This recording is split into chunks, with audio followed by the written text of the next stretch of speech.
Buddhism for beginners. How do I start Buddhism? What does it feel like when one has fairly recently embarked on a course of Buddhism? The answers will vary a great deal, no doubt, but there ought to be some general characteristics and some problems common to the majority of newborn Buddhists in the West. Let us assume that you are a person who has quite recently, or within the last year or so, begun to take Buddhism seriously as a personal way of life. You may by now be just looking round a bit in your new mental surroundings and trying to take stock of what has happened now that the first novelty of the situation has worn off. You have, I sincerely hope, tried to do a bit of meditation, though it would not surprise me in the least to hear that you have found this difficult and disappointing. If so, I would like to tell you straight away that you should not be discouraged. This is quite the normal thing. Meditation may seem disappointing and even almost useless for quite a long time, but if you persevere in it, results are bound to come. But these results may not be at all the sort of thing you expect, and you may not even be the person who first becomes aware of them. So press on regardless, and don't look for results. If you can see the point of this piece of advice, you have already in fact made useful progress. Insights often come very subtly.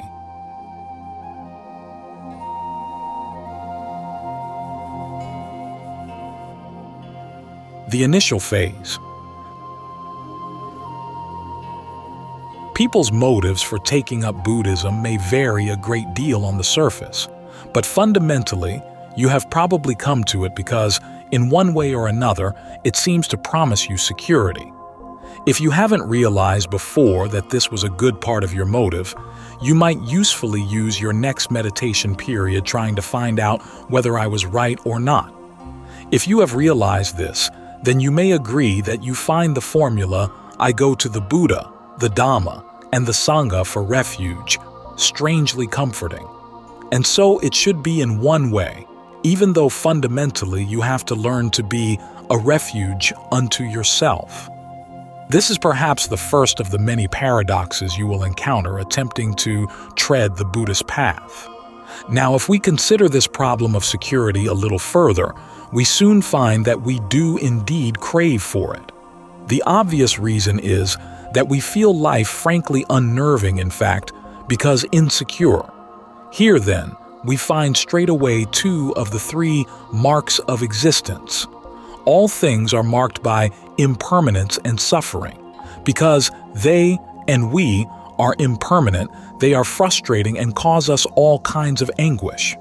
Buddhism offers a way out of this situation by treading the Noble Eightfold Path. I am assuming that, having taken the first step, you are now familiar with the Four Noble Truths and the steps of this path. So I just want to mention a few points which may arise at this stage. The first step of the path is known as right understanding or right view. This is seeing things as they are. There are large areas of experience which we would much rather know nothing about. This is the origin of repression, to use a Freudian term which is misleadingly translated. The German for repression in the psychoanalytical sense is Verdrängung, thrusting away. It is really successful self-deception. Getting rid of our repressions is therefore not doing what we like, as seems to be popularly imagined, but ceasing to deceive ourselves.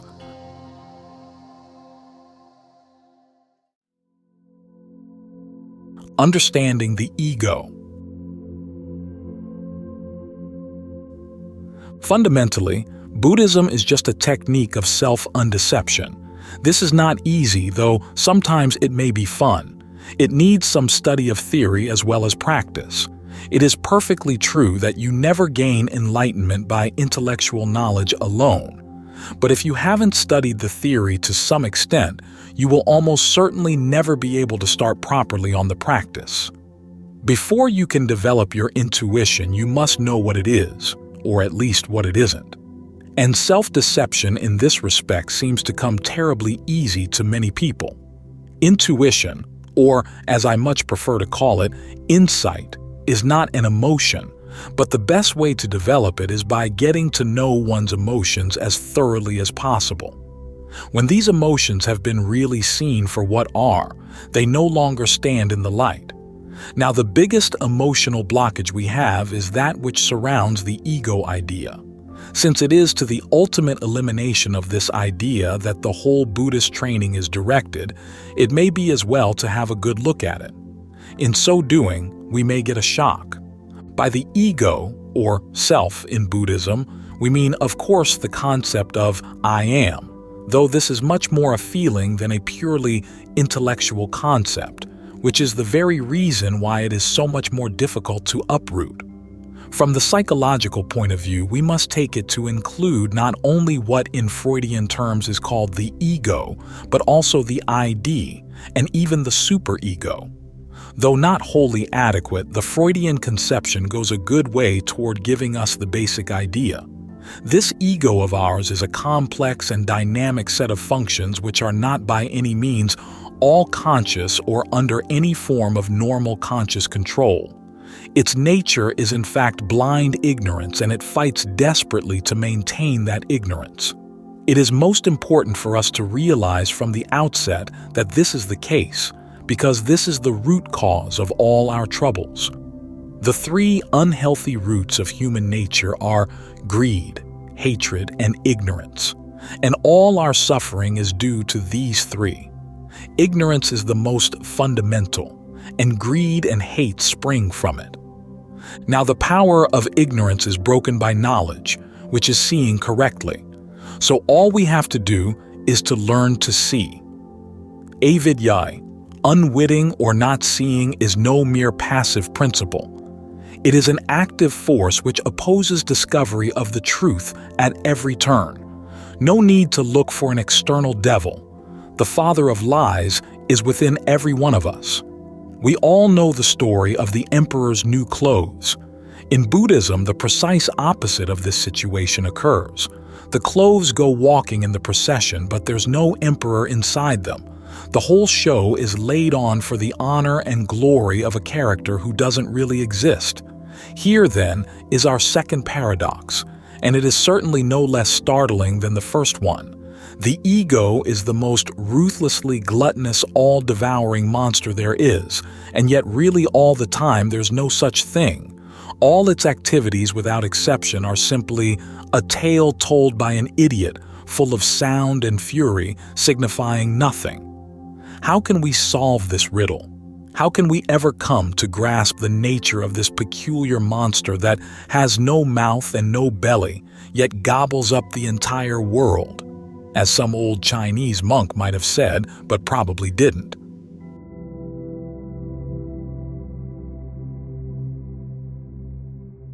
Facing the truth. Clearly, there must be a sense in which the self exists and another sense in which it doesn't. Let us first of all have a frank look at it in the sense of something existing. It is not a pretty sight. Underneath all our lofty ideals, our pious thoughts, and holy aspirations, we are all alike. Our little personal petty self is the really important thing to us.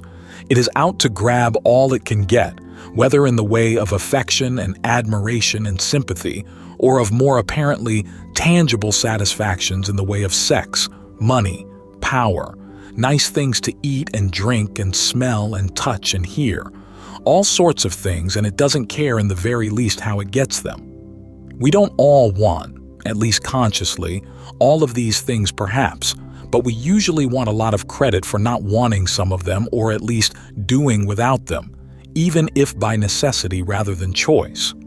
All these are aspects of greed, including the last, which is of course conceit. They are the things the ego fattens on. Equally impressive, and perhaps even more horrifying, is the list of items under the heading of hate. We are all capable in our minds of murderous rage, sadism, treachery, and disloyalty of every conceivable kind. Until we have found and identified the seeds of all these things in our own hearts, we cannot claim to have made much progress in self-knowledge. Of course, Most of us will never yield to such impulses, which may only be very faint. But until a higher stage of development has been reached, they will not be totally eliminated as tendencies.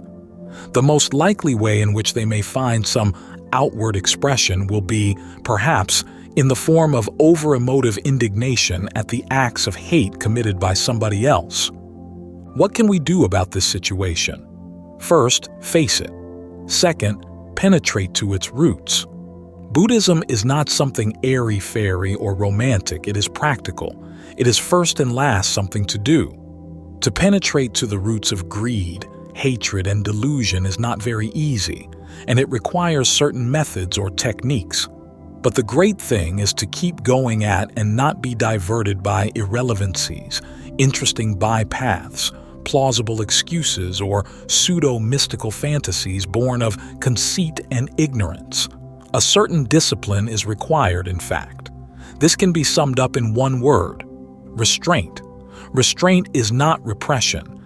In its simplest form, it can be something as apparently easy as sitting still. It is just not automatically yielding to every impulse that arises, while not, on the other hand, pretending that that impulse does not exist. A good part of Buddhism, in modern terms, is sales resistance, cultivating at least a degree of immunity to the appeals of the outside world, which are today constantly attempting, quite deliberately and purposefully, to arouse new desires within us. It is being deaf to the blandishments of the hidden persuaders, whether from within or without, or better perhaps, hearing them without reacting. Who is the rich man who, like the camel, cannot pass through the eye of the needle? He is not only the millionaire, the expense account Johnny, the takeover Charlie. He is anybody who has too many mental encumbrances, too many wants.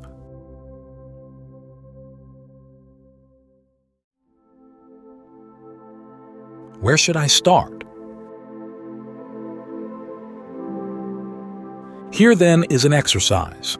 Sit down with a straight back for 10 minutes, resolve not to make a single voluntary bodily movement during that time, and just observe what happens. You may get some surprises, but whatever happens, you are bound to learn something. If you find, as will probably be the case, that a lot of thoughts and mental images arise, try to discover where they come from, to catch them at the very moment of arising. You won't succeed easily, but you will begin to see something of the mechanism of desires and emotions, and this is immensely valuable. Perhaps the most widespread meditational practice in all schools of Buddhism is anapanasati, or mindfulness of breathing. Just watch the ebb and flow of your breath without interfering and, as far as you can manage, with undivided attention. This is the surest way to achieve calm, concentration, self-knowledge, and insight. There is no Buddhism worthy of the name without practice, but study is also required. This is especially so in the West, where we have not the background of Buddhist thought which exists in Eastern countries. We have to learn as adults what Eastern people have absorbed from childhood. The study of Buddhist theory should therefore not be neglected. Those who deny its necessity do so usually out of conceit, laziness, or ignorance, or a combination of all three. The obvious problem which arises here is, where shall I start? There are many schools of Buddhism, and their scriptures, even those readily available in English, are voluminous. There is Theravada and Mahayana in the form of Zen, Tibetan Buddhism, and several other varieties. There are numerous books about most of them. Unguided and indiscriminate reading will only lead to mental indigestion. The obvious thing is to get down to basics. If we ask where these basic principles are set out, the answer is in the Pali Canon of the Theravada school. In fact, the seeds of all later so-called Mahayana developments are there in this basic Buddhism. The only reason why some people find Theravada Buddhism apparently unsatisfying is its seemingly negative approach. In the Mahayana schools, there is greater explicit stress on two things: compassion and the higher wisdom. But we need not worry. Compassion grows inevitably as one trains oneself in Buddhism, and the higher wisdom cannot be gained until the lower wisdom has been developed. It is to this task that the basic training is directed. Before we can begin to grasp the nature of reality, which is transcendental, we must first grasp the nature of the mundane, the phenomenal world as our senses present it to us. This basically means knowing ourselves. Knowing ourselves means facing our own insecurity. Recognizing the equal insecurity of others is compassion.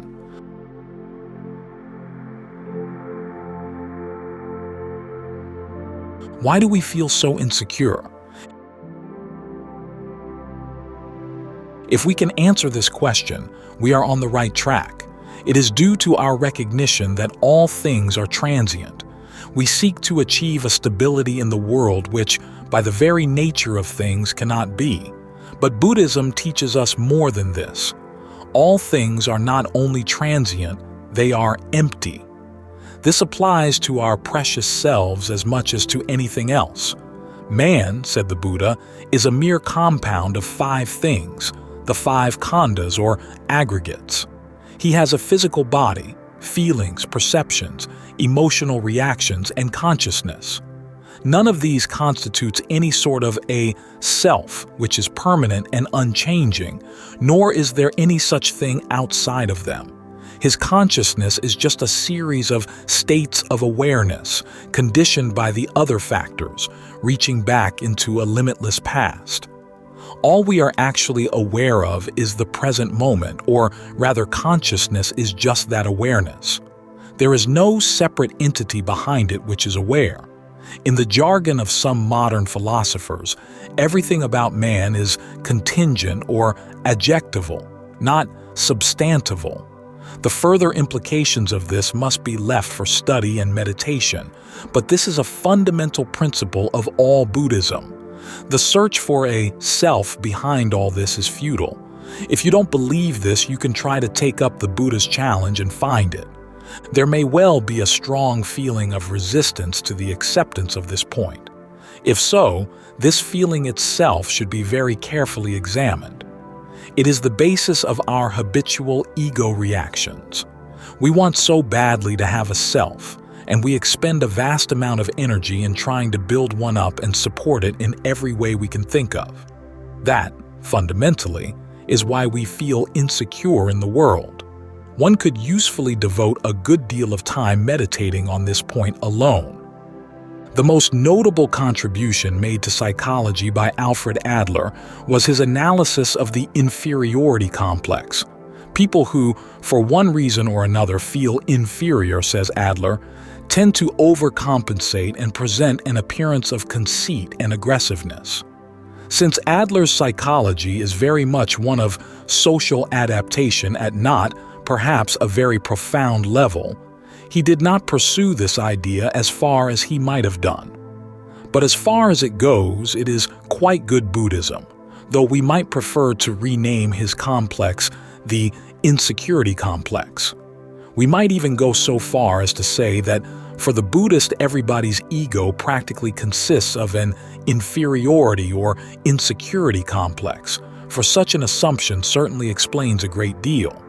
Every form of ostentation we may indulge in is a way of bolstering up the ego, whether in cruder or subtle form. The large car, which seems designed as wide as possible, is as much an example of ego boosting as the padded shoulders worn by the tough.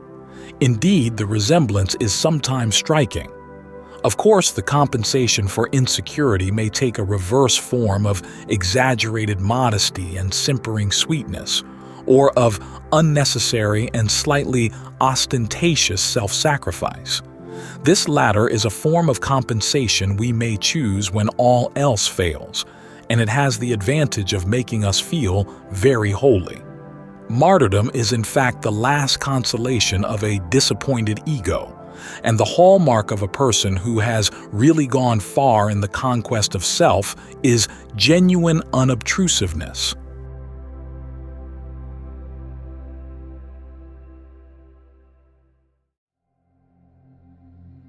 The state of enlightenment is called nirvana. The formula of dependent origination shows by selecting 12 prominent factors how it is that we go round and round the weary circle of rebirths and how karma operates. It is not a simple formula of causation, but rather of conditioning. Ignorance, avidya, is a necessary condition for our being here. Hence, if we were not ignorant, we would not have been reborn. And birth is a necessary condition for death. If we had never been born, we could not die. Thus, too, feeling based on sense impression is a necessary condition for the arising of craving. If there were no such feeling, there would be no craving. But we can stop the craving from arising or at least prevent its developing into grasping. This is the point at which karma comes into play.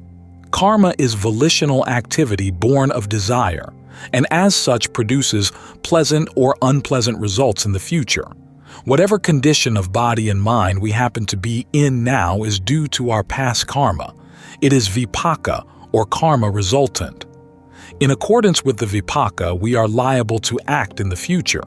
But if we have understanding, we can control our future actions, and thus their future effects.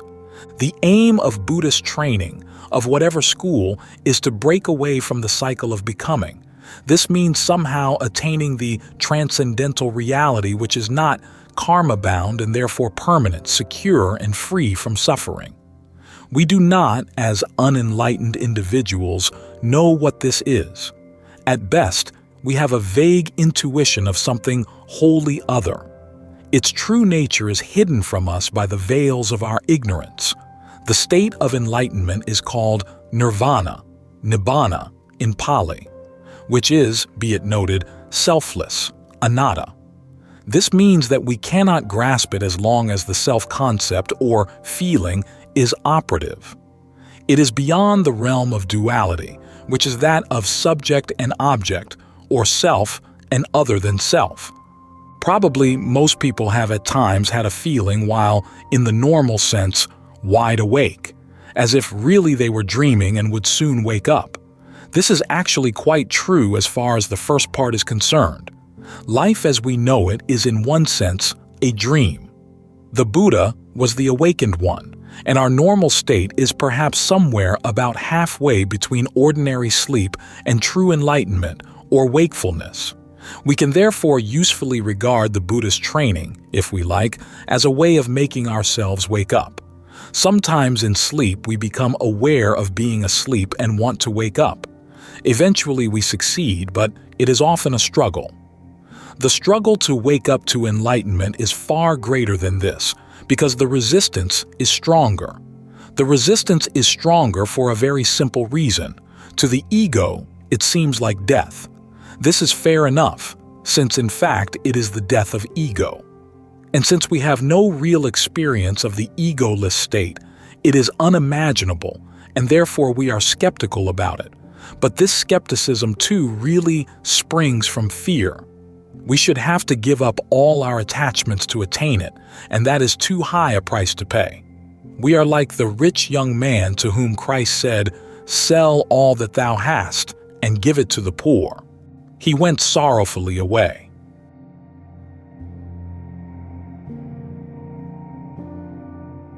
What then must we do, now that we have taken the first step and embarked on the course of Buddhism?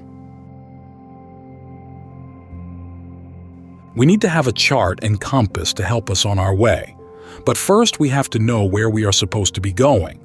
The goal of Buddhism is enlightenment, or awakening, or nirvana, the deathless state which is the end of all suffering and frustration, the one permanent and supremely desirable thing. Buddhism claims to be a way of attaining this. There are 5 factors to be developed which, if they are predominant in our minds, will tend increasingly to bring us to the goal. They are faith, energy, mindfulness, concentration, and wisdom. The first of these may come as a surprise to some people. "I thought," they may say, "you didn't have to have faith in Buddhism. In fact, faith is an important factor to develop. We can call it confidence or trust if we prefer it. But unless we have some confidence that there is such a goal as nirvana, we shall not even start taking Buddhism seriously at all. And we need also to trust the Buddha as the teacher who has shown the way to reach that goal. At the very least, we need to be free from the sort of nihilistic skepticism which is so common today, and which prevents us from believing wholeheartedly in anything worthwhile. When we say, 'I take refuge in the Buddha, the Dhamma, and the Sangha,' we are expressing faith in the teaching and the order of monks who have preserved it and handed it on. If we have faith, we next need to put forth effort, so we need energy. Right effort is a step of the Eightfold Path. It means getting rid of wrong states of mind and developing right ones. Clearly, a certain amount of vigor is required to do this, and faith will strengthen our will to persevere. Clearing up our mental muddle calls for increased self-knowledge, and this is gained by mindfulness. Mindfulness is being aware of one's own nature and observing one's own reactions, being fully cognizant of what one is about all the time. It is developed by training, such exercises as mindfulness on breathing and on walking being especially beneficial. With full mindfulness, self-deception becomes impossible. It is the way of uncovering the subterfuges of the ego. The Buddha described it as the one and only way to the liberation of beings. It is an absolutely indispensable factor in all Buddhist training. Being mindful, one is, too, in some degree automatically concentrated, but the practice of mental concentration can be carried further to samadhi, which is mental one-pointedness. By a combination of these two factors, the mind can be sharpened to an instrument capable of cutting through the veils of ego-created illusion. The last of the 5 factors is wisdom. Wisdom in this connection means discernment. It includes investigation of all mental phenomena to their essence, which is voidness. When this lower, still mundane wisdom has been sufficiently developed, a basis has been created for the arising of the higher insight wisdom, the perfection of which is enlightenment. When this has been attained, the job is done. But these factors must be developed in such a manner that they are properly balanced. Faith must be balanced with wisdom, and energy with concentration. Faith without wisdom can overreach itself and turn into that kind of blind faith which Buddhism does not encourage. On the other hand, wisdom without faith is sterile. Energy unaccompanied by concentration can easily lead to restlessness, while concentration without sufficient energy leads to sloth. It is the function of mindfulness, by watching over the other factors, to see that the proper balance between them is maintained. These 5 factors are called indriyas, or ruling factors. This means that they can and should dominate the mind and give it direction. They are the 5 guides to keep us on the way. Having taken the first step, and with these as guides, but especially under the leadership of mindfulness, let us walk on.